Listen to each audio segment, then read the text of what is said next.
Hi havia una vegada, en un país que plovia sovint, un home que duia un paraigües de color groc. Tothom se'l mirava i se'n mofaven perquè creien que era ridícul portar un paraigües groc quan la majoria de persones el portaven de color gris. Segurament és que es volia fer notar. Una tarda, una nena, en sortir de l'escola, s'adonà que s'havia deixat el paraigües a casa. En aquell precís moment passava per allà l'home del paraigües groc i li va oferir aixoplugar-s'hi. La nena, després de pensar-s'ho una mica, va considerar que és millor un paraigües groc que no pas mullar-se i, malgrat que tothom se'n reia, acceptar l'oferiment. Quina va ser la seva sorpresa en adonar-se que sota del paraigües no hi plovia, sinó que hi lluïa el sol i els ocells cantaven.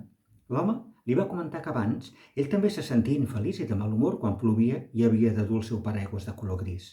Però ara, amb el seu paraigües groc, donava aixopluc a qui volia i així, qui s'hi posava a sota, deixava d'estar enfadat i malhumorat.